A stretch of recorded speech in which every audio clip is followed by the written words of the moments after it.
அருட்பெருஞ்சோதி அருட்பெருஞ்சோதி தனிப்பெரும் கருணை அருட்பெருஞ்சோதி அருட்பெருஞ்சோதி அருட்பெருஞ்சோதி தனிப்பெரும் கருணை அருட்பெருஞ்சோதி தயவு வல்லல் மலரடி வாழ்க வாழ்க எல்லா உயிர்களும் இன்புற்று வாழ்க.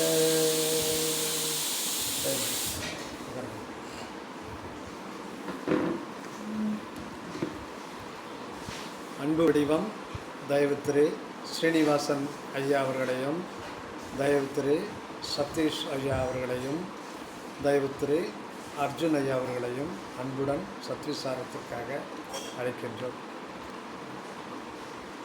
சொல்லுங்கய்யா, ஆரம்பிச்சுங்க. அது ஆட்டோமேட்டிக்காக ஐயா நீங்கள் அதுதான் கேட்க.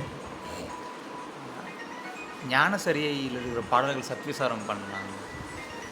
வெறுமனுமே பேசுங்க. வெறுமனுமே பாடல் படிக்கிறோம், நினைந்து நினைந்து உணர்ந்து உணர்ந்து பாராயணம் பண்ணுறோம். சரிங்க. சுவாமிகள் வந்து விளக்கமாக புஸ்தகம் எழுதியிருக்காங்க. ஆமாம், உரையோடு சேர்த்து.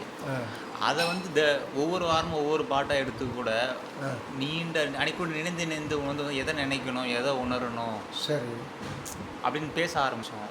சரி, அது சாமியோட கருத்து வச்சு ஞானசரி என்ற ஒரு முக்கியமான பாடல் இருக்குது. சரி, அதை பற்றி உங்ககிட்ட இருந்து கேட்டு தெரிஞ்சு. சரிங்க சரி.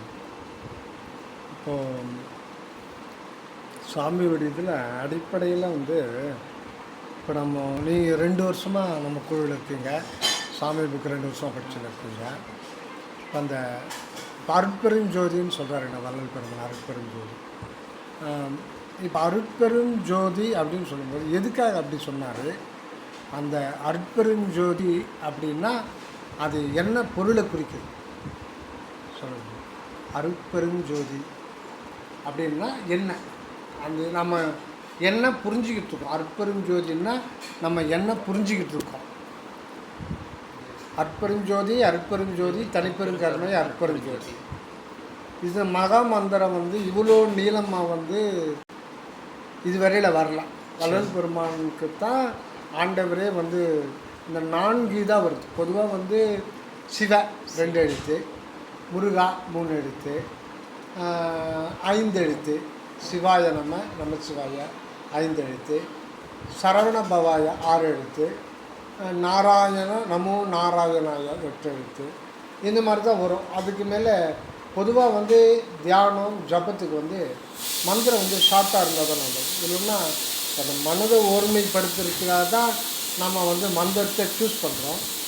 அந்த மந்திரம் வந்து இந்த மாதிரி 2 எழுத்து, 3 எழுத்து, 5 எழுத்து, 8 எழுத்து, அதுக்கு மேலே பெரும்பாலும் போகிறதில்ல, ஷார்ட்டாக இருக்கும். ஆனால் வள்ளல் பெருமான் வந்து இவ்வளோ நீளமாக கொடுத்துருக்காரு. அது பார்த்திங்கன்னா அந்த சிலபல் கணக்கு பிரகாரம் வந்து 25 எழுத்து வருதுங்க ஐயா அற்பெருஞ்சோதி மகாமந்திரத்தில். இதெல்லாம் சரவணானந்தா சாமி சொன்ன பிறகு தான் நமக்கு தெரியுது. இல்லைன்னா நம்ம அந்தளவுக்கு மைண்டு போகலை. ஏதோ சாமி வள்ளல் பெருமான் சொல்லியிருக்காரு அற்பெருஞ்சோதி அற்பெருஞ்சோதி தனிப்பெருங்க அற்பெருஞ்சோதி. அவ்வளோ பெரிய ஞானி சொன்னோன்னா அது சொன்னால் நமக்கு கண்டிப்பாக ஒரு இந்த ஆத்மா கடை தரும். அந்த வகையில் தான் நம்ம இது பண்ணுறோம். அதுக்கு உள்ளே நமக்கு டீப்பாக போகிறதுக்கு நம்ம அறிவு எட்டலை. இப்போ இந்த அற்பெருஞ்சோதி அகவலில் பார்த்திங்கன்னா அற்பெருஞ்சோதி அகவலில் தனிப்பெருங்கருணைன்ற வார்த்தை வராது. பாடலில் வரும் அற்பெருஞ்சோதி அற்பெருஞ்சோதின்னு வருமே ஒழிய தனிப்பெருங்கருணைன்றது மட்டும் வராது. ஏன் சொல்லுங்க? கருணை, இரக்கம், தயவு எல்லாம் நம்ம சொல்கிறோம். இப்போ ஐயா வந்து நான் உங்ககிட்ட வரேன், பையனுக்கு வந்து கல்யாணம் பண்ணோம், 1 லட்சம் 10ஆம் போயிடுச்சு கொடுங்கன்னா அதெல்லாம் என்ன இருக்குது, கொண்டு போங்கண்ணே. 2 மாதம் கழிச்சு நான் உங்களுக்கு கேட்டேனா, 2 மாதம் கழிச்சு திருப்பி கேட்டேனா கொடுன்ட்டு கொண்டு போய் பாருங்கள், இங்கே எப்போ முடியுதோ அப்போ கொடுங்கன்றார். அது கருணை. அது வந்து பெருங்கருணைக்கு சொல்ல முடியாது. பெருங்கருணைன்றது ஐயா கொடுத்தாலும் சரி, அரசம் கொடுத்தாலும் சரி, அது கருணை தான். பெருங்கருணைன்றது நம்ம ஒரு பெரிய மகானை பார்க்குறோம். சரவண சாமி பார்க்குறோம், வாரியார் சாமி பார்க்குறோம். அவங்களுடைய கருணை வந்து பிறவிக்கே அந்த கட்டை அவிழ்த்துடுற மாதிரி ஒரு உபதேசம் பண்ணுவோம் ஞானிகள், மெய்ஞானிகள். அது வந்து நமக்கு இப்போ வந்து நான் என் பையனுடைய துன்ப பிரச்சனையை போக்குறதுக்கு இது பண்ணுறேன். அதோட என் பிரச்சனை நின்றுமா வாழ்க்கையில்? ஒரு வருஷம் கழிச்சு 2 வருஷம் மறுபடியும் வரும். இப்போ மறுபடியும் ஐயா கிட்டே போய் கேட்கும்போதுனா நான் யோசனை பண்ணுறேன். ஏன்னா அந்த நேரத்தில் அவர் சுச்சுவேஷன் எப்படி இருக்குமோ, அதனால் அவருக்கும் இயலாமல் போயிடலாம். அது நம்மளும் கேட்குறது வந்து சரி கிடையாது. அதனால் கருணைன்றது அதுக்கு ஒரு லிமிட்டேஷன், மனிதனுடைய கருணைக்கு ஒரு லிமிட்டேஷன் இருக்குது. இப்போது அர்ஜுன் ஐயா இருக்கார், அந்த தெரு மாடுகள், அந்த தெருநாய்கள் டெய்லி சாப்பாடு செஞ்சு இது பண்ணி போடுறார். அந்த நாய்கள் வந்து சாப்பிட்டு போட்டு கரெக்டாக இருக்கும்போது ஒரு வேளை தாங்களா 2 வேளை பண்ணுறாங்க கால்நடைகளுக்கு. இப்போ கால்நடைகளுக்கு இப்போ தேவை தான். இப்போ மாடு என்ன சாப்பிடுது? பேப்பரை சாப்பிடுது. அந்த காலத்தில் புல் இருந்தது, இப்போ கிராமத்துலேயே புல் இல்லையா. அதனால் அவர் செய்கிற செயல் வந்து அற்புதமான செயல். நாய்கள்லாம் பார்த்திங்கன்னா நினச்சி பார்ப்பேன். அந்த நீங்கள் நாய் பத்துந்து அந்த காலைல வாக்கிங் போய்ட்டு வரும்போது தாய் நாய் பத்துங்குது. 2 நாள் இதை நோட் பண்ணேன் வெவ்வேறு இடத்துல. இந்த சின்ன குட்டிங்க காலையில் காட்டி அந்த ஒரு சின்ன ஒரு ரூமில் வெளில வந்து சாப்பாட்டுக்காக அலையுது. என்ன அது? அந்த குப்பையானதாக இருக்குது. அந்த பிளாஸ்டிக் குப்பை எடுத்துக்கிட்டு ஓடுது. அது பின்னாடி இன்னொரு குட்டி ஓடுது. அங்கே போய் சாப்பிட முடியும். அப்போது இறைவனுடைய இது எப்படி இருக்குது? இதுக்கு எப்படி அதுக்கு பசிக்கு தண்ணி தாகத்துக்கு அது என்ன தான் பண்ணுவார்? அது ஒன்றும் புரியல. பிரபஞ்ச இயக்கம் புரியல. முன்னா நாள் ஒரு நாய்க்குட்டி இந்த தெரு முனையில் பார்த்தேன். ஒரு நாய் எலும்பு தருது, தாய் நாய். 3 குட்டி, அந்த மடியே இல்லை. இதுக்கு 3 போயிட்டு சாப்பிட்றது என்ன வரும்?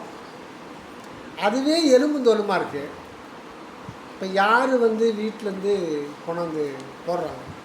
கிராமத்தில் சாப்பிட்டு கொஞ்சம் தான் தெருவில் வைப்பாங்க. அந்த படி பாறை இருக்கும், பாறையில் வச்சுருவாங்க, சாப்பிட்டு போயிடும். கிராமத்திலலாம் நாய்க்கு பிரச்சனை இல்லை. இப்போ அங்கே கூட திண்ணை இல்லாமல் தான் கட்டுறோம். எவனாவது வந்து உட்காந்து பார்த்துட்டு போகிற வேணாம். அந்த காலத்தில் திண்ணை வைக்காமல் கட்ட விட்டாங்க. இப்போ அந்த மாதிரி அர்ஜுன் வந்து அதை செய்கிறாரு. சிறப்பான, ரொம்ப பாராட்ட வேண்டியது. பெங்களூரில் கூட ஒரு ஐயா வந்து பறவைகளுக்கு அவங்க வீட்டுக்கு பறவை வரும் பொழுது நம்ம குழுவில் இல்லை விலகிட்டார். அவங்க ஃபோன் பண்ணுவார் எப்போ. அவர் வச்சு பழக்கமாகி இப்போ நிறைய பறவை வந்துட்டான் கரெக்டாக. என்னடா பண்ணுறதுன்னு ஒன்றும் புரியாமல் அதுங்களுக்குன்னு சொல்லிட்டு தனியாக ஒரு இது கட்டிட்டார். மரம் மாதிரி வச்சு மேலே கட்டிட்டு வந்தால் உக்காரலாம், அவங்க வீட்லேயே போகலாம் வந்தாங்கன்னு சொல்லி அந்த தானியங்கள் வச்சுருக்காங்க. கேழ்வரகு அது ஏகப்பட்ட பறவை வந்து சாப்பிடுதான். அது சொன்னேன். அந்த மாதிரி இப்போ இருக்கிற காலகட்டத்துக்கு மரம் இல்லை, கனி இருக்கிற மரமே கிடையாது. அந்த காலத்தில் நிறைய கிடையிருக்கு, பறவை சாப்பிடுச்சு. அந்த மாதிரி இதெல்லாம் வந்து கருணைக்கு உள்ளடக்கம். பெருங்கருணைன்றது வள்ளல் பெருமானுடைய வழிகாட்டுதல். பிறவிக்கே கட் பண்ணி விட்டுருவாங்க, உங்களுக்கு அடுத்த பிறவியே வராது. ஒரு கிருபானந்த வாரியார் சுவாமிகளை பார்க்குறோம். இவங்களுடைய இதெல்லாம் வந்து நமக்கு இந்த பசிக்க உடல் இதில்லை, அந்த ஆன்மாவுக்கே வந்து வாழ்வு கொடுக்குறவங்க. அந்த வழிகாட்டுதல் பெருங்கருணை. தனிப்பெருங்கருணை அப்படின்னு டிஃப்ரெண்ட். அவங்க வழி தான் காட்ட முடியும், முக்தி கொடுக்க முடியுமான்னா அது கடவுள் தான் முடியும். அது தனிப்பெருங்கருணை, அதுதான் அருள். அதுக்கு பேர் தான் அருள். அந்த அருளைத்தான் அது அதனுடைய வண்ணம் எப்படின்னு சொல்லிட்டு தனி பெருங்கருணை. அப்போ தனின்றது அந்த ஒரு எந்த ஒரு எறும்பு கூட அது உணவு வந்து கரெக்டாக ஆண்டவர் கொடுத்துருவார். கரெக்டாக எந்தெந்த இந்த பிரபஞ்சத்தில் எத்தனை கோடி கோடி கோடி உயிரினை அடுத்த செகண்டு என்ன அப்படின்றத இறைவன் தீர்மானித்து கொடுக்குறார். ஒரு 6 மாதம் முன்னாடி வாட்ஸ்அப்பில் போட்டிருந்தான். அது வந்து தெருவில் கேமரா வச்சுருக்காங்களா, ஸ்ட்ரீட் கேமரா வச்சு அதில் பதிவாயிடும். ஒருத்தர் உட்காந்து பேப்பர் படிச்சுன்னுக்கிறான். ரோடு மெயின் ரோட்டில் அவன் வீடு பேப்பர் படிச்சுன்னுக்கிறான். என்னன்னு தெரில, இப்படி எழுந்து போகிறான். ஒரு வேகமாக லாரி வந்து அங்கே பிரேக்கு இதாகி போய் கரெக்டாக அவன் சேர் ஆக்சுவலி உள்ளே புகுந்துருச்சு. இவன் பேப்பரை முடிச்சுட்டு எதுக்கோ எழுந்துக்கிறான். அடுத்த செகண்ட் லாரி வந்து இது கண்ட்ரோல் எழுந்து அந்த லாரி உள்ளடிச்சு. அப்போ அந்த செகண்டு வந்து அந்த எழுந்து போகலான்ற அந்த உணர்வு அவனுக்கு வந்து அந்த மனதை அவனை எழுப்பி விடுறது இறைவன் தான். மரணம் வரணும்னா நீங்கள் என்னத்தான் ரோடை கிராஸ் பண்ணாலும் எதனா வந்து ஆச்சிடும். அது கரெக்டாக அது செய்யணும். அதுதான் தனிப்பெரும் கருணை. அந்த இதை வந்து இப்போ அருளைத்தான் அவர் வந்து தனிப்பெரும் கருணைன்றார். அருள் ஈக்குவல் டு தனிப்பெரும் கருணை. அது வந்து மகாமந்திரத்தில் தான் அதை சுற்றார். இதெல்லாம் வருது பெருங்க பாடலில் பல இடத்துங்களில் அந்த தனிப்பெரும் கருணை வருது. அப்போ அந்த அருட்பெரும் ஜோதி அருட்பெரும் 3 முறை ஏன் சொல்கிறார்? ஒரு முறை ஏன் தனிப்பெரும் கருணை சொல்கிறார்?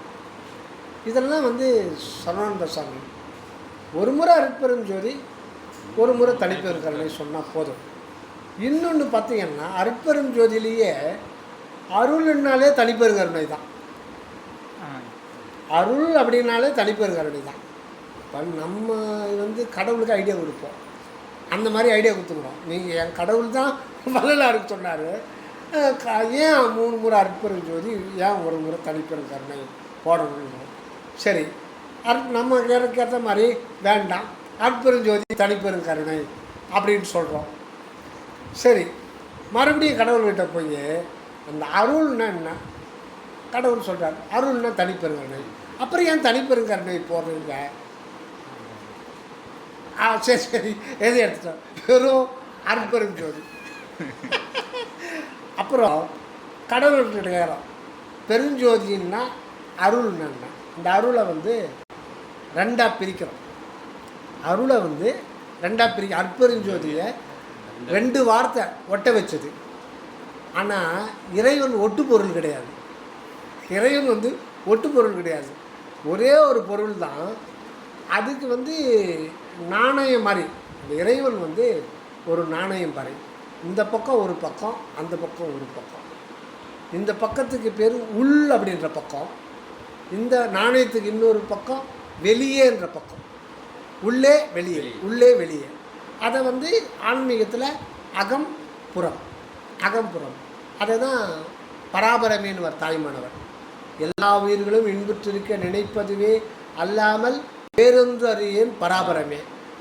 சினமிறக்க கற்றாலும் சித்தியெல்லாம் பெற்றாலும் மனம் இறக்க கல்லார்க்கு வாயேன் பராபரமே. இப்போ பராபர கண்ணி வந்து ஃபேமஸ். அது வந்து ஆமாம் பராபர கண்ணியில் அற்புதமான இதெல்லாம் அதில் சொல்லியிருக்கார். அது சைவ ஆகமத்தில் பராபர கண்ணி நிறைய பேர் மனப்பாடம் பண்ணிடுவாங்க. தாய்மானவர் பாடல்லையே பராபர கண்ணி ரொம்ப முக்கியம். அதில் ஏகப்பட்டது 300க்கு மேலே என்ன போகும். பராபரம்னா என்ன? அதே தான் அற்பெரும் ஜோதி தான். பராபரத்தை பிரிக்கும்போது பரம் அபரம், பரம் அபரம். பரம்னா என்ன, அபரம் என்ன? பரம்னா அந்த கடவுளை குறிக்குது, கடவுள். அபரம்னா அபரம்னா அதுக்கு ஆப்போசிட் வருது இல்லைங்களா? அப்படின்னா அந்த தெய்வீகத்தன்மை அல்லாததுன்ற ஒரு அர்த்தத்தில் வந்துடும். அப்படி கொள்ளக்கூடாது. இது பரம்னா சத்து பொருள். கடவுள்ன்ற வார்த்தை வைக்காதீங்க. சத்து பொருள் அதுதான் பொருத்தமாக இருக்கும். அதுதான் கடவுள். அபரம்னா அசத்து. அபரம்னா அசத்து. பரம்ன்றதுக்கு அருள் உணர்வு மயமாக எக்கான விலை கொள்ளும். அபரம் அப்படின்றதும் கடவுளுடைய 2 பக்கம்தான். பட் இதுக்கு வந்து உணர்வு கிடையாது. இப்போ இதுக்கு உணர்வு இருக்காருன்னா இதுக்கு உணர்வு கிடையாது. வானம் அகடமானது, அனாதியானது. ஆனால் அதுக்கு உணர்வு இருக்கான்னா உணர்வு கிடையாது. இந்த 5 பூதங்கள் பூதம் சொல்கிறோம். ஏன் பூதம் சொல்கிறோம்? சின்ன பையன் கேட்பாங்க 5 பூதங்கள்னா, பூதம்னா பெருசாக இருக்கும், கையை கால் எல்லாம் பெருசாக இருக்கும் அப்படின்ற ஒரு இது தான் நமக்கு தெரியுது. பிள்ளைகளுக்கெல்லாம் அப்படி தான் தெரியும். பூதம்னா மிக மிக பெரியது, மிக மிக பெரியது. அதனால அதுக்கு பூதம். அது எவ்வளோ பெருசாக இருந்தாலும் மற்றதை விட ரொம்ப பெரியது. முதல் பூதம் எதுன்னா வானம் தான். அந்த வானத்துக்கு எல்லை கிடையாது. எல்லை இல்லாதது, அனாதியானது இருந்தாலும் அதுக்கு வந்து உணர்வு கிடையாது. ஆனால் அதே சிற்றெரும்பு, அங்கே போகிற சிற்றெரும்புக்கு உணர்வு இருக்குது, அதுக்கு ஒரு அனுபவம் இருக்குது. ஆனால் வானத்துக்கோ பூமிக்கோ இது நம்மளெல்லாம் தாங்கிட்டு இருக்கு, சுற்றிக்கிட்டு இருக்கு எத்தனையோ கோடி வருஷமாக. ஆனால் அதுக்கு உணர்வோ அனுபவமோ கிடையாது. அதனால் அதுக்கு அபரம் பேர். ஆனாலும் அது கடவுளுக்கு அந்நியமானா கடவுளுக்கு அந்நியம் கிடையாது. கடவுள் இல்லாமல் எதுவுமே வர முடியாது. இருப்பு அது உணர்வு இல்லாததோ உணர்வு இருக்கிறதோ ஜடம் எது இருந்தாலும் உங்களுக்கு சத்து பொருளிலிருந்து தான் அது வெளியில் வந்து விளங்கணும். அந்த சத்து பொருளிலிருந்து வெளியில் வருகின்ற பொழுது அது தோற்றத்தை மட்டும் காமிக்கும். அதனுடைய இருப்பை வந்து தெரிஞ்சுக்கணும்னா உள்ளே போய் தான் தெரியும், பரத்தல் தான் தெரிஞ்சுக்கணும். ஆக பரம்ன்றது சத்து பொருள், அது உள்ளே இருக்குது. அபரம்ன்றது எதுக்கு, அதுக்கு என்ன அவசியம்? இப்போ இந்த வானம், பூமி, சூரியன், சந்திரன், இந்த மரம், செடி, கொடி, அருவி, கடல், நீர்வீழ்ச்சி இதெல்லாம் பார்க்கும்போது நமக்கு எவ்வளோ ஆனந்தமாக இருக்குது. அது சின்ன பிள்ளைங்களை பிக்னிக் எதுக்கு கூப்பிட்டு போகிறாங்க? கடலை பார்த்தா அது ஒரு ஆனந்தம், நீர்வீழ்ச்சியை பார்த்தா அது ஒரு ஆனந்தம். அது ஒன்றும் சாப்பிட்ற பொருள் இல்லை, அந்த கண்ணால் பார்க்கும்போதே ஒரு ஆனந்தம். பறவைகள், வண்டலூர் ஜூக்கு போனால் பசங்க இருப்பா போகலாம், இருப்பா. அந்த பஞ்சவர்ண கிளி இது முடிஞ்சிடும், வாடா போகலான்னா இருப்பா, அது அவ்வளோ அழகாக இருக்கும். ஆனால் கத்தரத்தை பார்த்தீங்கன்னா நல்லா இருக்காது. அதனுடைய டிசைன், அந்த டிசைன் எப்படி வர வைக்கிறார் கடவுள், அந்த வர்ணம் எப்படி வர வைக்கிறார், அந்த வர்ணத்தை வர வைக்கிறதுக்கு அடியன் வந்து முதல்ல இது என்ன தெரியல, இன்றைக்கி தான் வெளியில் வந்தது. அது உங்களை காமிக்கணும்னுட்டா நான் தெரில. இது வந்து லெதர், அந்த ஆடு மாடு அதில் தான் இருந்து முதல்ல. இது பாருங்க, இதுதான் நாங்கள் தயார் பண்ணது. இந்த ப்ரௌன் கலரில் எடுத்துக்கிட்டாவே எல்லோ ப்ரௌன், அப்புறம் grey brown, dark brown, golden brown, இதுலேயே 1000 கொண்டு வரலாம்.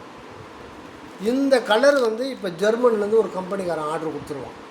இந்த கலரில் வந்து நாங்கள் வந்து 10,000 ஷூ செய்ய போகிறோம், அதுக்கேற்ற மாதிரி கொடுவோம். இதுலேயே 1000 கலர் பண்ணலாம். ஆனால் இந்த கலர் வந்து இது வந்து மாட்டுத்தோல், இதில் ஃபிக்ஸ் பண்ணுறதுன்னா சாதாரணமான விஷயம் கிடையாது.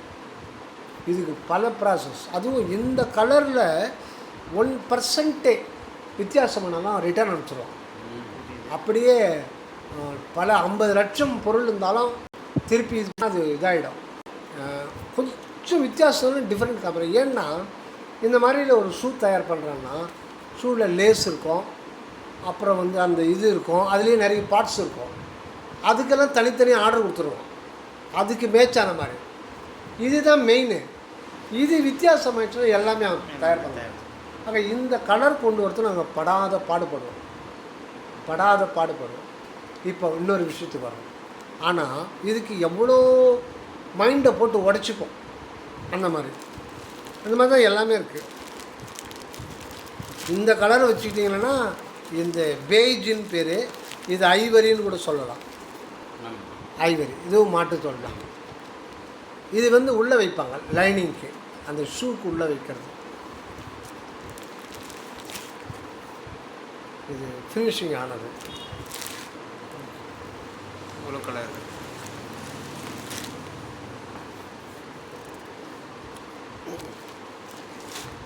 ஆனால் இப்போ மயில் பார்த்துருக்கீங்க, இந்தியாவுக்கு தேசிய பறவை. அந்த மயில் இறகு பார்த்துருக்கீங்களா? மயில் இறகு பார்த்துருக்கு, மயில் தோகை. அந்த ஒன்று எடுத்து பார்த்தீங்கன்னா அதில் வந்து கிட்டத்தட்ட ஒரு 6-7 கலர் இருக்கும். அஜந்தா, இந்த ப்ளூலேயே அஜந்தான்னு சொல்லுவாங்க எங்கள் ஊரில். ப்ளூ அதுலேயே டிஃப்ரெண்ட்டாக இருக்கும். அது ஒரு அஜந்தா, அப்புறம் ஆரஞ்சு இருக்கும், பிளாக் இருக்கும், கிரே கலரில் இருக்கும், பச்சை இருக்கும், நீல கலர் இருக்கும். இத்தனை டிசைன் இருக்கும். அது எப்படி வரும்னா உங்களுக்கு வட்டமாக ஒரு வட்டத்துக்குள்ளே வரும். இப்போ மயில் தோகை வந்து அப்படி தான் வரும். ஆனால் மயில் தோகை அந்த முடி இருக்கு பாருங்கள், அது வந்து அதில் வந்து கிட்டத்தட்ட ஒரு 150 முடியாவது இருக்கும். அந்த முடிக்கு மேலே தான் இந்த டிசைன் போடுறாரு. வட்டம், பெய்ஜ் கலரு, ஒயிட் கலரு, கருநீலம், பச்சை, ஆரஞ்செல்லாம் வந்து ரவுண்டாக வருது. இதில் என்ன அதிசயம் சொல்லுங்க பார்க்கலாம். இதில் 150 தனித்தனி முடி அப்படி எடுத்துக்கலாம் வந்துடும். அந்த முடி மேலே இந்த டை உக்காந்துருக்கு. இப்போது இது கூட ஈஸி. அந்த முடிக்கு பேர் கெரட்டின். பேர். முடி டையிங் ரொம்ப ரொம்ப கஷ்டம். முடிக்கு டை பண்ணுறது அது ரொம்ப கஷ்டம். அதுக்கு தனி டை. இப்போ அதுக்கு அந்த முடிக்கு பேர் கெரட்டின்னு பேர். இப்போ கெரட்டின் இருக்குது, புரோட்டீன். இது புரோட்டீன். இங்கே கில்லைன்னா நமக்கு வலிக்கும். ஆனால் கெரட்டினை கட் பண்ணிக்கலைன்னா நமக்கு வலிக்காது. இதெல்லாம் கூட கெரட்டின் நகைலாம் கூட அது கெரட்டின் பொருள் தான். அந்த கெரட்டினில் வண்ணம் தேடுறதுன்றது உட்கார வைக்கிறது ரொம்ப கஷ்டம். அது தனி ஸ்பெஷல் டை, அது காஸ்ட்லி. இப்போது இந்த டிசைனை அதில் என்ன ஆச்சரியம் நோட் பண்ணியிருக்கீங்களா அது வரையில? இப்போ தனித்தனி முடி இருக்குங்க, அது ஜஸ்ட்டு அது ஒட்டிக்கிற மாதிரி இருக்கும். நீங்கள் அப்படி பண்ணால் தண்ணி வந்துடும். இப்போ ஒவ்வொன்றுத்துலேயும் ஒவ்வொரு தனித்தனி முடி எடுத்தீங்கன்னாலும் அதில் வந்து அஜந்தா கலர் இருக்கும், கருநீலம் இருக்கும், ஆரஞ்சு இருக்கும், எல்லோ இருக்கும், பச்சை இருக்கும், எல்லாம் இருக்கும். அது அந்த ஒரு குறிப்பிட்ட முடிக்கு தனி டைமென்ஷன். அது பக்கத்து முடிக்கு அதோட டைமென்ஷன் கம்மியாக மாறும். அப்போ தான் உங்களுக்கு அந்த பெண்டு வரும், அந்த வட்டம் வரும். அப்படியே நீங்கள் பார்க்கும்போது அது அப்படியே ஒவ்வொரு தனித்தனி முடிக்கும் அந்த அந்த கலரோட டைமென்ஷன் மாறிடும். மாறுதுங்களா? கரெக்டாக புரியுதுங்களா? புரியுது. அப்படி மாறினா தான் உங்களுக்கு டோட்டலாக பார்க்கும் பொழுது உங்களுக்கு அந்த டிசைன் தெரியும். சும்மா அங்கே பூமியில் கோலம் போகிறது மாதிரி கிடையாது. இது தனித்தனியாக அந்த இதில் டைமென்ஷன் உட்காரும். இதெல்லாம் இறைவன் தானே செய்கிறாரு. இதெல்லாம் அவருக்கு திங்க் பண்ணுவாரா? அவருக்கு மனமே கிடையாது. அருள்ன்ற உணர் சர்வஞ்சன் அப்படின்னா சகலமும் அறிந்தவர் எப்போவுமே. இப்போ அது ஆட்டோமேட்டிக்காக அது நடக்கும். மனிதனுடைய இறைக்கே அது நடக்கும். ஒவ்வொருத்துக்கும் அந்த மாதிரி நடக்கும். அப்போது நாம் ஒரு சின்ன ஒரு வேலையை செய்யணும்னா எத்தனை திங்கிங் பண்ணுறோம். ஒரு சின்ன வீடு கட்டினா 10 லட்சத்துலனா இப்படி இந்த பக்கம் வாசல் வைக்கலாமா, அந்த பக்கம் வாசல் வைக்கலாமா, இந்த பக்கம் அக்னி மூலை, வாயு மூலை, இதெல்லாம் இது பண்ணி அவங்ககிட்ட கான்ட்ராக்ட் கொடுக்கலாமா, இவன் ஏமாற்றுவானா, அப்படின்லாம் பார்க்குறோம். அப்படிலாம் நினச்சிட்டு தான் அப்புறம் வந்து ஒரு முடிவுக்கு வந்து நாம் இவங்ககிட்ட இது ஒப்படைக்கிறோம். ஆனால் இறைவன் எதையுமே நினைக்கிறது இல்லை. அதெல்லாம் கரெக்டாக வருதே, அதுக்கு பேர் தான் அருள். அதுக்கு பேர் தான் தனிப்பெருங்கருணை. அவர் எப்படி இதெல்லாம் செய்கிறாரு? அதுதான் இயற்கையினுடைய அற்புதம். ஆண்டவருடைய சர்வ வல்லபம். அவர் வந்து பேரானந்த நிதிரையில் தான் இருப்பாராம், சச்சிதானந்த இன்பத்தில் தான் இருப்பார். ஆனால் அதுவும் கரெக்டாக நடந்துகிட்டே இருக்கும். 1 2 இல்லை, அனந்தம் கோடி கோடி இந்த கடுகளவு இடம் கூட இந்த பிரபஞ்சத்தில் அந்த அவருடைய சக்தி களம். கடுகளவு இடத்துல கூட கோடிக்கணக்கான ஆண்டவருடைய சக்தி விளங்கிட்டே இருக்கு. அதான் நம்ம ஏற்கனவே பார்த்தோம். ஒரு ஹைட்ரஜன் அணுவை எடுத்துக்கிட்டால் அந்த எலக்ட்ரான் வந்து அந்த புரோட்டானை சுற்றிட்டு வருது. ஒரு செகண்டுக்கு வந்து 2200 கிலோமீட்டர். இப்போ வந்து இது வந்து கல்பாக்கன்னு வச்சுங்க, சுவிட்ச் ஆஃப் பண்ணிட்டோம். கல்பாக்கத்துக்கு பாம்பேக்கு வந்து இது கொடுக்குறோம், கிரிட் லைன் மெயின் போகுது. கல்பாக்கத்துலேருந்து ஒரு ஒயர் போகுது. இங்கே ஆஃப் பண்ணிட்டோம், அங்கே உடனே ஆஃப் ஆகிடும். ஏன்னா இங்கேருந்து பாம்பே கொடுக்குற 2200 கிலோமீட்டர். அவன் அங்கேருந்து என்ன கரண்ட் ஆஃப் ஆகிடுச்சு, போடியா சீக்கிரம்னா இங்கே போட்டால் அடுத்த செகண்டு அங்கே மோட்ரு ஓடும். அது காரணம் அந்த எலக்ட்ரான்ஸுடைய ஓட்டம். அந்த ஃப்ரீ எலக்ட்ரான்ஸு அதே ஓட்டத்தில் ஓடுது. இதெல்லாம் யார் செய்கிறது? இது கோடிக்கணக்கான வருடங்கள். இதுக்கு அவர் எதனா திங்க் பண்ணுவாரா? பண்ண மாட்டார். ஆனால் கரெக்டாக நடக்குமே. இந்த பிரபஞ்சத்தில் பூமி முதற்கொண்டு எத்தனை கோள்கள், நம்ம சூரியன்குள்ளே எதனா ஒன்று மோதுதா? எத்தனையோ எரிகற்கள் இருக்குது. பூமி அழிஞ்சு போகிறதுனா எப்போவும் அழிஞ்சு போயிருக்கலாம். ஒன்று வந்து மோதுசனா அதுக்கு விலக்கி விட்டுறாரு. அந்த மாதிரி அதுவும் கரெக்டாக நடந்துகிட்டு இருக்கு. அப்போ இதுக்கெல்லாம் அந்த தனிப்பெரும் கருணை, அதுதான் அருள். இந்த அருள் வந்து இந்த பெருஞ்சோதி அப்படின்னாலும் அபரம் அப்படின்னாலும் ஒன்று தான். இப்போ வள்ளலார் அருட்பெருஞ்சோதின்னு சொன்னதும் தாயுமானவர் பராபரம் அப்படின்னு சொன்னது ரெண்டுமே ஒன்று தான். தாயுமானவருக்கு முன்னாடியிலேருந்தே இருக்கிறது தான் அது. தாயுமானவர் பராபர கண்ணி பாடுறதுனால அது அந்த பராபரம்ன்ற வார்த்தை ஃபேமஸ் ஆகிடுச்சு.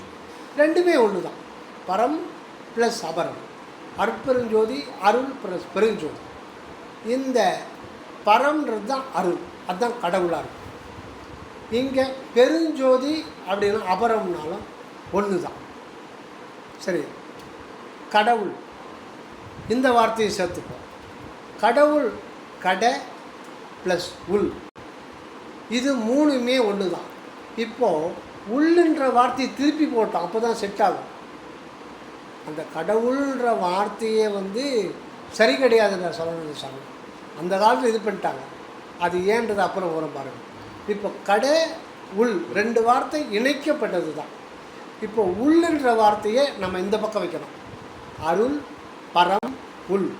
இப்போ இந்த சைடு வரும்போது பெருஞ்சோதி அபரம் கடை. கடை அப்படின்னா என்ன, ஏன் கடைன்னு வச்சாங்க? கடை அப்படின்னா 5 எழுத்துகளுடைய உயிர்மெழுத்து சுருக்கமாக கா ஞா சா ஞா டா. இந்த ஒவ்வொரு எழுத்தும் ஒவ்வொரு பூதத்தை குறிக்கலாம். நிலம், நீர், நெருப்பு, காற்று, ஆகாயம். ஆக்சுவலாக இங்கிருந்து தான் வரணும். ஆகாயம், காற்று, நெருப்பு, நீர், நிலம், அப்படி தான் வந்து தான். ஆனால் நம்ம சொல்கிறது வந்து நிலம், நீர், நெருப்பு, காற்று, ஆகாயம். இந்த பஞ்சபூதங்கள் அணுக்களால் ஆனது தான் இந்த பிரபஞ்சம். இருக்கிற பிண்டங்கள், பொருள்கள் அனைத்துமே 5 பூத அணுக்களால் ஆனதுடைய ஒரு தொகுப்பு தான் அனைத்துமே. ஆக இந்த பிரபஞ்சமே பஞ்சபூதத்தில் அடங்கிடுது. அப்புறம் இது கடை அப்படின்னு சொல்கிறோம். இது வந்து எங்கிருந்து இது வந்திருக்கு, இதுக்கு ஆதாரம் எது? இந்த கடைநிலைக்கு உணர்வு கிடையாது. இது தோற்றம், கண்ணால் பார்க்கலாம், கையால் சொல்லலாம், புலன்களால் இது பண்ணலாம். ஆனால் இதுக்கு ஆதாரமாக இருக்கிறது தான் உள்நிலை. அந்த உள்ளேன்னு பார்த்தோம் இல்லைங்களா, உள்ளுன்னாலும் அருள்னாலும் பரம் அப்படின்னாலும் ஒரே பொருள் கொடுக்குது. இப்போது இந்த பெருஞ்சோதி, இது கடவுள்ன்றது ஒரு இயற்கைன்னு சொல்கிறோம். இந்த பெருஞ்சோதி இயற்கை. இந்த நாணயத்துக்கு 2 பக்கம் இருக்குது. ஒரு பக்கம் மட்டும் இருந்தால் என்ன, கடவுள் மட்டும் இருந்து போனால் இதெல்லாம் இந்த பிரபஞ்சமே இல்லாமல் இருந்தால் நல்லா இருந்திருக்குமே. கடவுளை கண்ணால் பார்க்க முடியாது. சரி, அவரு மட்டும் இருந்து தொலைக்க வேண்டியது தானே. இந்த பிரபஞ்சத்தை உருவாக்கி இப்போ ஐயா நாய்க்கு போடுறாரு, அது எப்போ போடுவார்னு எதிர்பார்த்துன்னு இருக்கு. இப்போ நாம் ஒருத்தருக்கு பசியில் வந்து இந்த காலையில் சாப்பிட்டோம், மத்தியானம் பசி எடுக்குது, மத்தியானத்துக்கு யாருக்கிட்ட போவோம், எத்தனை வியாதி கணக்கு. இப்போ மனித எல்லாருக்குமே வாழ்க்கையில் வந்து இந்த இன்பம் துன்பம் வந்துட்டு இருக்கு. துன்பம் இன்பம் வந்து ஒன்றும் இல்லை, அது வந்து நல்லது, அது எல்லோரும் வரும். துன்பம் வருதே, அதுதானே தாங்கிக்க முடியல. அப்போ இந்த பிரபஞ்சம் தோன்றதுனால அதுக்கப்புறம் உயிரினம் தோன்றி மக்களினம் தோன்றி வாழ்வு இதெல்லாம் வந்திருக்கு. இதெல்லாம் இறைவன் படைக்காமையே இருந்திருக்கலாமே, இல்லை ஏன் படைத்தார்? அதுதான் கேள்வி. அப்போ இந்த பெருஞ்சோதினாலே ஏன் பெருஞ்சோதின்னு வள்ளலார் சொன்னாருன்னா, அதுதான் கரெக்டான ஒரு வேர்டு. இந்த கடைன்ற பூதநிலை நம்ம வந்து கடலை பார்க்குறோம், வானத்தை பார்க்குறோம், தீயை பார்க்குறோம், பூமியை பார்க்குறோம், காற்று இருக்குது, இதெல்லாம் இருக்குது. இதுக்கு ஆதாரமானது எது? அது ஒன்று இருக்காது, அதுவும் வெளியிலே இருக்குது. அதுக்கு பேர் தான் பெருஞ்சோதியா. ஜோதி பெருஞ்சோதி, அதுதான் கடவுளுடையது. அந்த பெருஞ்சோதி வடிவத்தில் தான் இந்த அபரமே இருக்குதான். ஆனால் நம்ம கண்ணுக்கு அந்த பெருஞ்சோதி அது தெரியாது. நமக்கு கட்டையாக தெரியும். இதுவும் பிரபஞ்சத்தில் சார்ந்தது தான், சத்தியஷா தெரியும். ஐயாவுடைய உடம்பு அது பிரபஞ்சத்துக்கு சொந்தமானது தான், அவருக்கோ யாருக்குமே சொந்தம் கிடையாது. அது பிரபஞ்சத்தில் சார்ந்தது. இதாகட்டும் இதாகட்டும், நம்ம பார்க்குற பூமி, மரம், செடி, கொடி, மலை, ஆறு, கடல் அனைத்துமே வந்து நம்ம தோற்றம் தெரியுது. ஆனால் ஞானிகளுக்கு இந்த பேத தோற்றமே தெரியாது. நம்ம பார்க்குற செவுரு தருது, ஃபேன் தருது, லைட்டு தருது, நீங்கள் தெரியுறீங்க, அவங்க மரம் தருது, பேதம். அப்புறம் அந்த நாய் தருது, பூனை தருது, வெவ்வேறு வடிவங்கள். ஞானிகளுக்கு அப்படி தெரியாதான். மொத்தமே ஜோதிமயம் தான். அந்த ஜோதி தான் தன்னுடைய ஆக்கல், காத்தல், அழித்தல் 5 செயல்களை கொண்டு பொருட்சக்தி, கிரியாசக்தி, ஞானசக்தி, யோக சக்தி, அருட்சக்தி. அதனால தான் நமக்கு கா, ஞ, ச, ஞ, ட இதை சுருக்கி காவையும் டாவையும் சேர்த்து கடன் ஆகிட்டாங்க. ஆக்சுவலாக அதில் வந்து கா, ஞ, ச, ஞ, ட 5 அடங்கியிருக்கு. அது சொன்னால் அது வந்து இதாகிடும், ரொம்ப பெருசாக போயிடும். அதனால் கடன் சுருக்கிட்டாங்க. ஆக கடன்றது இறைவனுடைய பெருஞ்சோதி தத்துவம். அதுதான் நாணயத்துக்கு உறுப்புறோம். அது தன்னை பெருஞ்சோதியை காட்டாது. எப்போ காட்டும்னா அந்த சித்தி நிலை அடையும் பொழுது தான் அது தன்னை ஜோதி மொத்தமே ஜோதியாக காட்டும். அதனால் அது உள்ளபடி சொல்லிட்டார், பெருஞ்சோதி அப்படின்னு சொல்லிட்டு உள்ளபடி வரலாறு சொல்லிட்டார். அபரம், அபரம்னா பரம் அல்லாததுன்ற ஒரு அர்த்தத்தையும் கொடுத்துருது, அசத்து பொருள்ன்றது. இதில் வந்து நம்ம ரொம்ப தெளிவாக பராபரம்ன்ற வார்த்தையில் தெளிவாக நம்ம வந்து கிளாரிஃபை பண்ண முடியாது, கடைன்றதுலேயும் கிளாரிஃபை பண்ண முடியாது. ஆனால் பெருஞ்சோதி பட்டுன்னு தெரிஞ்சிக்க முடியாது. அதில் விசாரிக்க எல்லாமே அதில் அடங்கிடுது. ஆக அந்த அருட்பெருஞ்சோதின்றது கடவுளுடைய இரு பக்கங்கள், உள்பக்கம் வெளிப்பக்கம். அப்போ இந்த வெளிப்பக்கம் தன்னை வந்து வெளியில் விலக்கி காட்டினா தான் அந்த ஆண்டவர் இருக்கிறதுக்கு பிரயோஜனம். அதாவது உள்ள இந்த சைடு நம்ம பார்த்தது பரம், அருள், உள், இது எல்லாமே அந்த சத்து பொருள். அதுதான் வள்ளல் பெருமான் வந்து கடவுளை வந்து இயற்கை உண்மை, அது சத்தியம், அது இயற்கையாக இருக்குது. ஆனால் அந்த உள்நிலையில் வந்து அந்த புறநிலைன்னு ஒன்று இல்லைன்னா கடவுளை பற்றிய ஒரு எதுவுமே இருக்காது. இந்த வானம், பூமி, இந்த பிரபஞ்சம், நம்முடைய வாழ்க்கை அனுபவங்கள், இன்பத் துன்பங்கள், இந்த ஒரு செட்டப், இது ஒரு செட்டப்லாம் சொல்லக்கூடாது, இது வந்து விளக்கம். இந்த ஒரு விளக்கம் இருக்கிறதுனால்தான் கடவுள் தன்னுடைய சர்வ வல்லபத்தையும் வெளியில் தான் விளக்கம் செய்ய முடியும், உள்ளே ஒன்றும் பண்ண முடியாது. இப்போது உங்களுக்கு ஆற்றல் இருக்குது, பயங்கரமாக ஆற்றல் இருக்குது. அந்த ஆற்றலில் காமிங்கன்னா நீங்கள் என்ன பண்ணுவீங்க? வேணும் எப்படி காமிக்க முடியும்? ஒரு அண்ணி போகலாம், ஒரு 500 மீட்ரு ஓடி காமிச்சாதான் நான் ஒத்துக்க முடியும். இல்லை எனக்கு ஆற்றலுக்கு நீங்கள் சொன்னால் ஒத்துக்க முடியாது. அதே மாதிரி கடவுள் வந்து சர்வ வல்லவர், அதை யாருக்கும் ஒரு ப்ரூவ் பண்ண வேண்டியதில்லை, தனக்குத்தானே ஒரு ப்ரூவ் பண்ணி ஆகிக்கணும். அவர் வந்து எல்லையற்ற இன்பம் உடையவர். ஆனால் அது வந்து அனுபவத்துக்கு வரணும். அதனால அவரே ஜீவனாக வர்றார். அப்போ அதுக்கு பிரபஞ்சம், ஜீவன் வேணும்னா அதுக்கு பிரபஞ்சம் தேவைப்படுது. ஒரு ஜீவன் வரணும்னா அதுக்கு இந்த பௌதிக உடல் இல்லாமல் ஜீவனே விளங்காது. ஆக பஞ்சபூதை சேர்க்கை அந்த உயிருக்கு வந்து ஆட்டோமேட்டிக்காக வந்து உடல் அமைச்சிருச்சு. ஆக கடவுளுக்கு 2 பக்கம், அதுதான் நாம் பார்த்தது. அற்பெருஞ்சோதி, பராபரம், உள்கடை. இந்த கடவுளை உள்கடல் போட்டோம். ஆக இது ஒரு பக்கம் இருக்குது, இது ஒரு பக்கம், நாணயத்து 2 பக்கம். இந்த 2 பக்கம் சேர்ந்து தான் கடவுள். இந்த பக்கத்துக்கு பேர் இத்தனை 3 பேரை உண்மை அப்படின்றார் வள்ளலார். உண்மைன்னா பொய் பேசாது இருத்தன்ற அர்த்தம் கிடையாது. உண்மைன்னா என்றும் உள்ளது, அதுதான் சத்தியம். சத்தியம் அப்படின்னாலே சத்து இயம். அது வார்த்தையிலேயே இயம்னா தன்னை இயம்புதல், தன்னை விளக்கம் செய்வித்தல். சத்துன்னா அதுதான் இயற்கையாக இருக்கிற ஒரு சத்து பொருள், அது இயற்கையாக உள்ள ஒரு அன்பு என்கின்ற இருப்பு. ஆக இந்த பக்கம் இருக்கிறது உண்மை. உண்மை மட்டும் இருந்து விளக்கம்ன்ற இன்னொரு பக்கம் இல்லைன்னா அவர் இருந்தோ அவருக்கே பிரயோஜனம் இல்லை. இப்போ சொல்கிறாங்கல்ல, என்னடா நீ தண்டத்துக்கு தான் வந்திருக்க, அவ்வளோ தலை வந்திருக்க, திருநெல்வேலியிலேருந்து கல்யாணத்துக்கு அவங்க கூப்பிட்டேன், எல்லா வேலையும் எடுத்து போட்டு செய்யணும்னு சும்மாவே சேர் போட்டு உட்காந்துக்கிறிய. தண்டத்துக்கு நீ வந்ததும் வேஸ்ட்டுடா, இருக்கிறதே வேஸ்ட்டுடா. அந்த மாதிரி நிலையில் தான் கடவுள் இருப்பாராம். ஆக தன்னுடைய இருப்பையே தான் அனுபவிக்கணும்.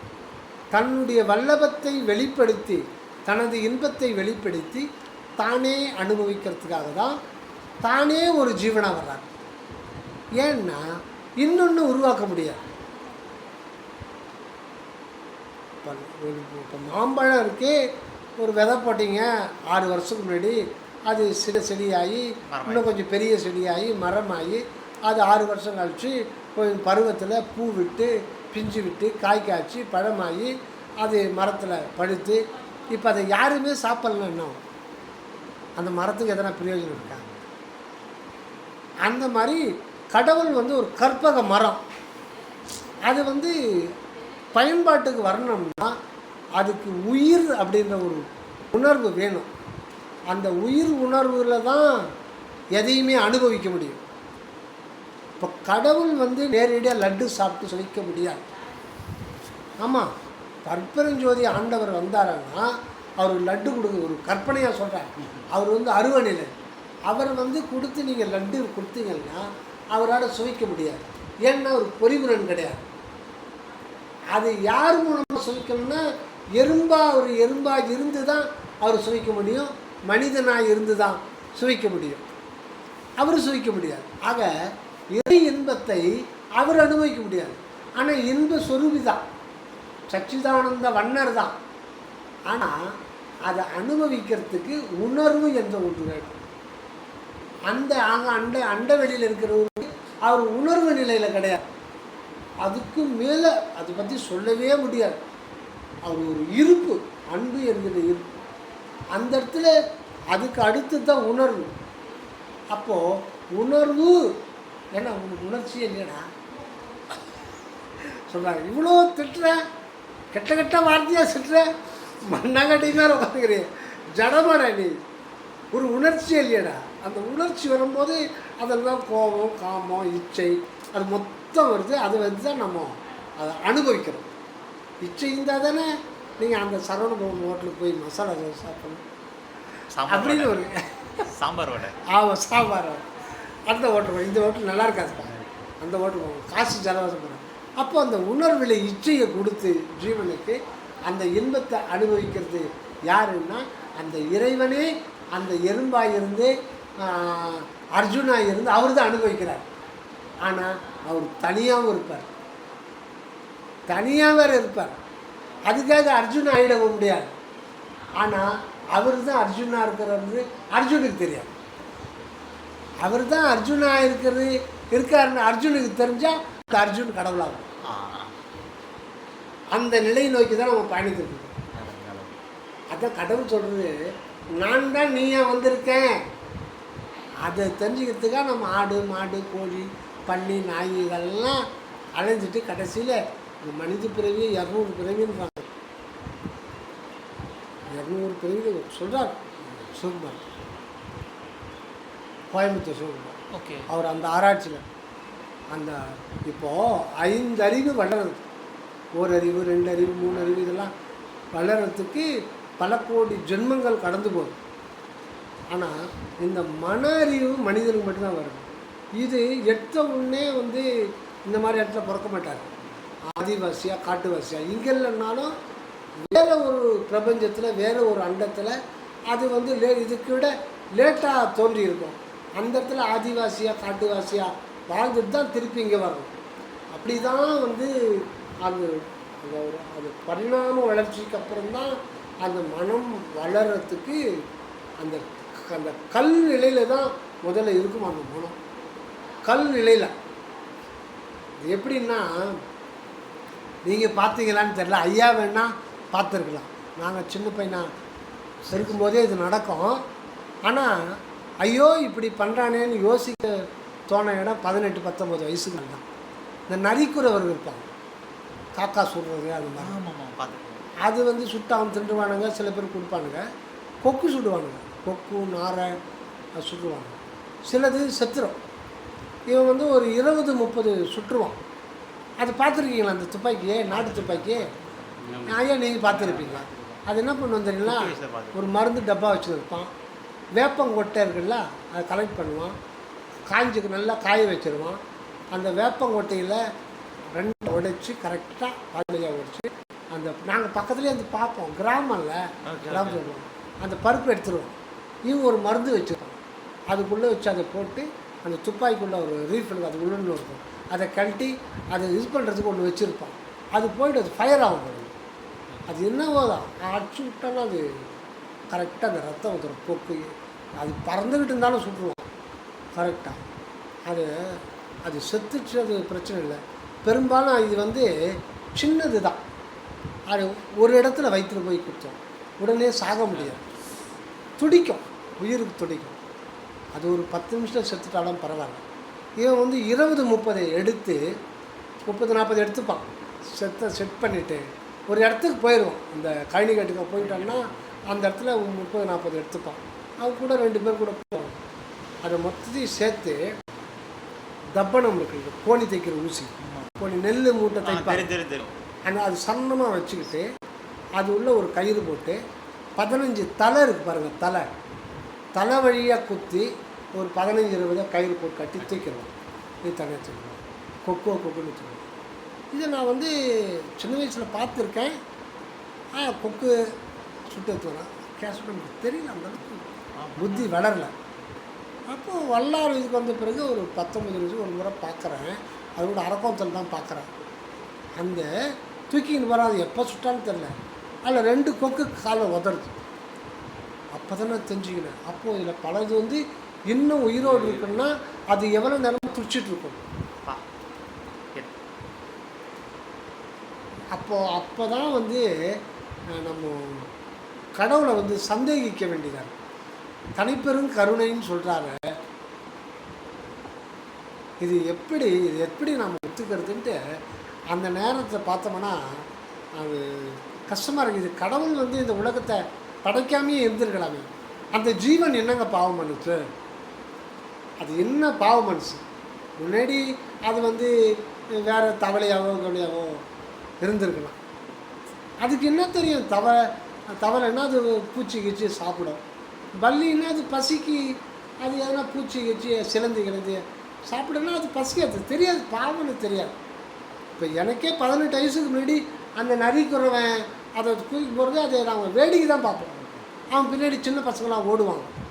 அது கொக்கு நாரெல்லாம் பார்த்து பசங்களுக்கு தெரியாது. அப்போது அது என்ன இது, ஏன் இவ்வளோ கஷ்டப்படணும் அந்த உயிர், இதெல்லாம் கடந்து தான் வரணுமா? அப்போ எதுக்கு சொல்கிறேன்னா, அந்த நரிக்குறவன் மனித பிறகு வந்துட்டான். இப்போ அவன் மனம் என்ன நிலையில் இருக்குது? கல் நிலையில் இருக்கு. புரியுது, இறுகி போயிருக்கு. அதுக்கு முன்னாடி ஆதிவாசியாக இருந்தாலும் அவனுக்கு வந்து வைரம் அந்த மாதிரி தான் வந்திருக்கும். ஆனால் அதே நரிக்குறவன் அவன் குழந்தைக்கு அன்பு செலுத்தும். ஆனால் அதை வந்து அது துடிக்குதேன்னு அவன் அறிவுக்கு எட்டாது. அவன் அறிவை துடிக்குதேன்னா அதை வந்து ஒரு ஜீவனாக பார்க்கல, ஒரு உணவுப் பொருளாக தான் பார்க்குறான். இப்போ கூட அப்படி தானே பார்க்குறாங்க. ஆக இந்த நிலையில் கல்மனம், இந்த கல்மனம் கொஞ்சம் கொஞ்சமாக இலகி கனி நிலையில் வரலாறு மாதிரி வாடிய பெயரை கண்ட போதெல்லாம் வாடினேன், நீடிய பிணியால் வருந்தியோ தமை கண்டு உளம் துடித்தேன், வீடுதோறு இறந்தும் பசியரால் அயர்ந்த வெற்றரை கண்டு உளம் நடுங்கினேன்.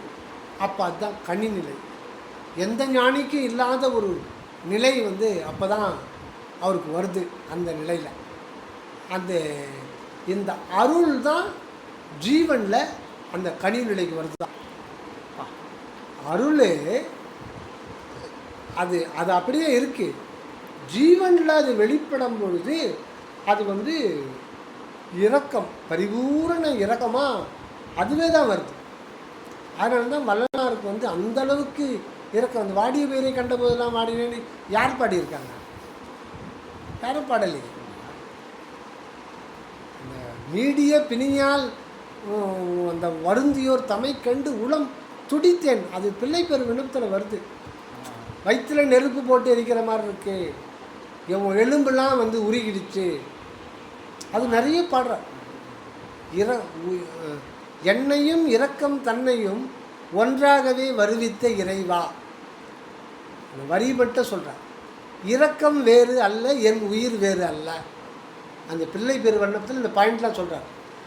இரக்கம் நீங்கில் என் உயிர் நீங்கும். அப்போது அந்த அவருடைய அந்த ஜீவன் அந்த ஜீவ உணர்வு முழுதும் இரக்க உணர்வாக மாறிடும். அதுதான் கனிநிலை. அப்போது இந்த கல் நிலையில் இருக்கிற அந்த ஆதிவாசுடைய மனம் வரலாறு மாதிரி அது பழுக்கணும்னா 200 பிறவி சாதாரணமாக தேவைப்படுன்றாரு நிறைய பேர். நம்ம சன்மார்க்கத்தில் 40 வருஷமாக இருக்கிறவங்க சொல்கிறாங்க அவ்வளோ சாதாரணம். அதனால தான் அரிது மானிடரை பிரித்தது. அப்போது இந்த பிறவி நமக்கு கொடுத்துக்கிறாருன்னா அதை நம்ம எப்படி யூட்டிலைஸ் பண்ணணும்னு பாருங்கள். ஒரு செகண்டு கூட நம்ம வேஸ்ட் பண்ணக்கூடாது. அந்த மாதிரி நம்ம அந்த இறை சிந்தனையை நம்முடைய ஆன்மாவை நம்ம அறிந்து கொண்டு அந்த ஆன்ம நிலையிலிருந்து வாழ்கின்ற பொழுது தான் இந்த பிறவியை கட் பண்ண முடியும். இப்போது இந்த அற்பெரும் ஜோதின்றதை 2 பக்கத்தை பார்த்துட்டோம். ஆக இது என்ன காரணத்துக்காக உண்மை விளக்கம் ஆனால்தான் அந்த சச்சிதானந்தமே அந்த உயிர் உணர்வில் அனுபவிக்க முடியும்.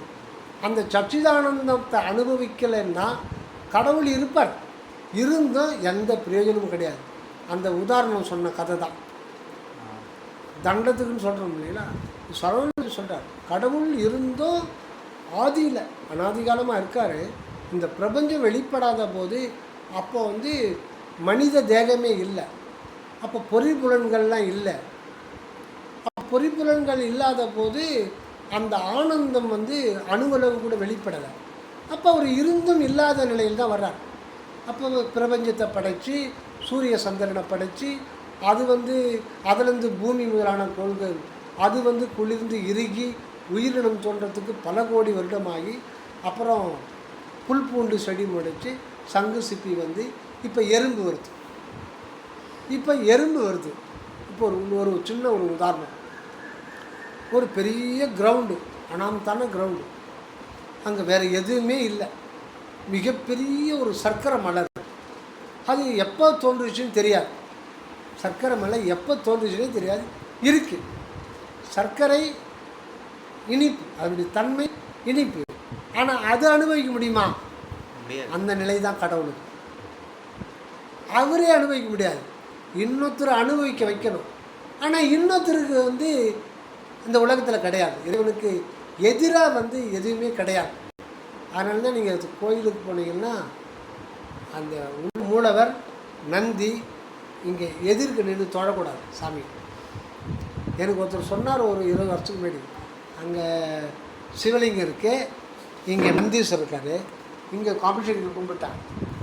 தம்பி எதிர்க்கு நின்று சாமி கும்பிடாங்க, பக்கவாட்டு பக்கத்துலேருந்து இப்படி தான் கும்பிடணும், இல்லை அப்படி போயிடும், எதிர்க்கு கும்பிடுவோம். அது சைவ ஆகம விதி. ஆனால் ஏன்னு தெரில. அப்புறம் சாமி கும்பிடலாம் அதெல்லாம் பார்க்கும்போது தான் அது என்ன காரணம்னா இறைவனுக்கு எதிர் என்ன ஒன்று கிடையாது.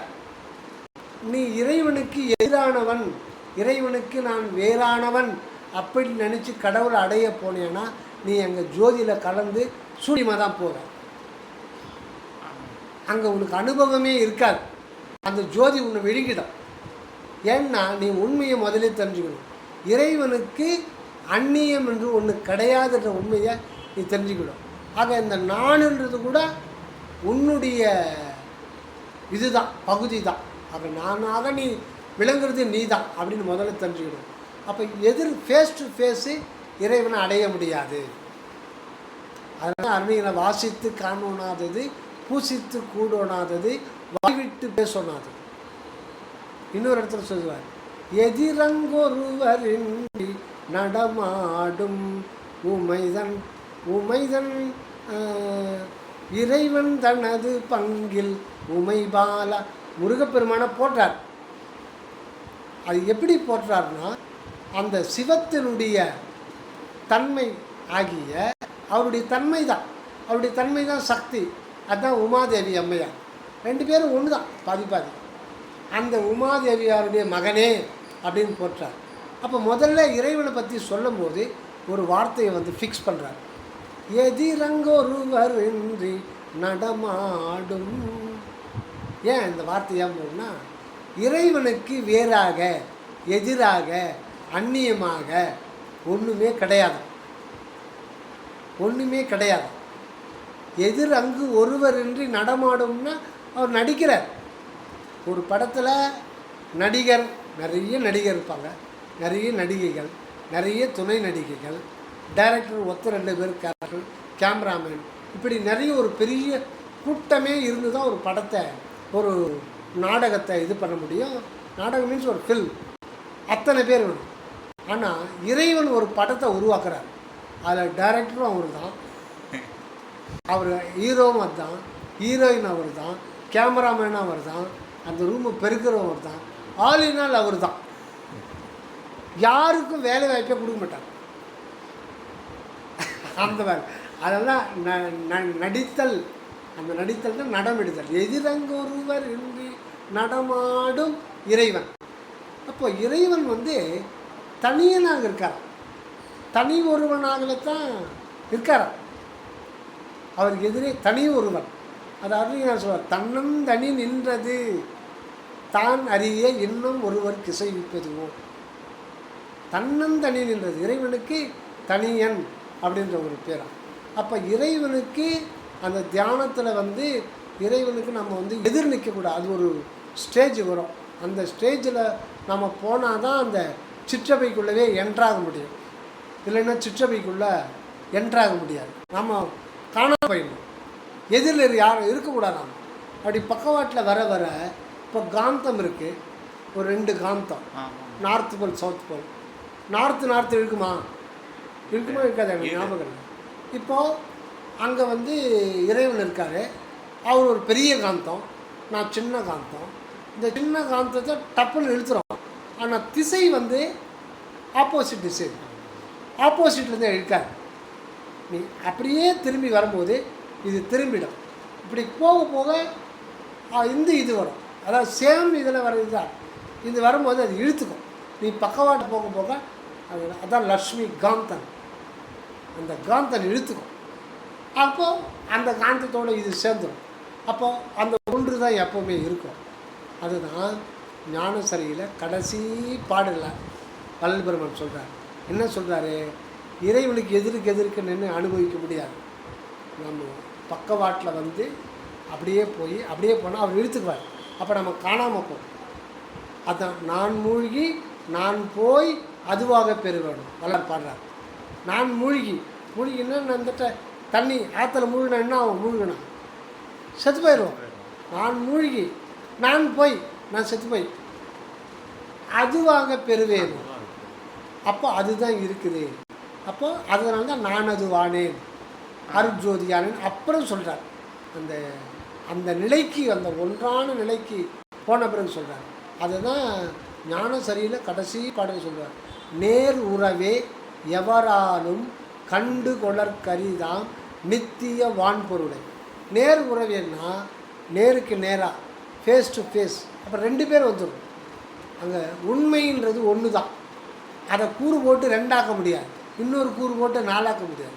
ஒன்று தான் இருக்குது. அந்த ஒன்றான இறை இருப்பு மட்டும்தான் இருக்குது, அன்பு தத்துவம். அதை கூறு போட்டு நீ வேற நான் வேற அப்படின்லாம் இது பண்ண முடியாது. அந்த நிலையில் நேர் உறவே எவராலும் கண்டுகொளற்கரிதான் நித்தியவான் பொருள் அதிசுக்குமாக சொல்கிறார். அப்போ அந்த தியானத்தில் நாம் தன்னை இழத்தல், அதுதான் ரொம்ப முக்கியம். அதுதான் முருகப்பெருமான் கிட்ட அருணகிரிநாதர் என்றார். எல்லா மர என்னை இழந்த நலம் சொல்லாய் முருகா சுரபுவது. எல்லா மர இந்த உடல், இந்த உயிர், இந்த மனம், இந்த நான், எனது எல்லாமே அற்று போகணும். எல்லா மர என்னை இழந்த நலம், என்னை மறக்கணும், என்னை இழந்துடணும். அந்த நலம் எல்லா மர என்னை இழந்த நலம் சொல்லாய் முருகா சுரபுபதி. அந்த நலம் யாருக்கு வேணும்? யார் கேட்குறது? யார் கேட்குறது? அருணினார் கேட்குறார். அப்புறம் எல்லா மரன்னு சொன்னார். அப்புறம் எப்படி இருக்க அவருக்கு கேட்கலாம். எல்லா மர என்னை இழந்த நலம் சொல்லாய். சொல்லாய்னா அனுபவத்தில் எனக்கு கொடுப்பாய், எனக்கு தருவாய்ன்னு அர்த்தம். சொல்லாய் முருகான்னு அது வேண்டார். இப்போ எல்லா முறையும் எண்ணெய் இருந்தால் அப்புறம் எஞ்சி இல்லது ஒன்றுமே இல்லையே. அப்புறம் அவர் வரம் கொடுக்குறாருன்னா வாங்கிறதுக்கு யார் இருப்பாங்க? சொல்லுங்க. அந்த அந்த நான் இது அழிக்க முடியாது. அதுதான் சீக்கிரம். எத்தனை கோடி பிறவியில் அந்த நான் நான் நான் தானே நம்ம எல்லாத்தையும் அனுபவிச்சுட்ருக்கோம். அப்படி இறைவன் தான் அதை அறிவித்தார். அப்போ திடீர்னு இப்போ அழிக்க முடியுமா? நான் என்பதை யாராலும் அழிக்க முடியாது. அழிக்க வேண்டிய அவசியமும் இல்லை, அழிக்கவும் படாது. அப்போ எல்லாம் வரேன்னா அந்த நான் என்பது நான் அல்ல, அது நீ ஏன்னு உணர்தான் அவருடைய சீக்கிரம். அந்த ஒரு நிலை தான் அவர் சொல்கிறார். இப்போ நம்ம அந்த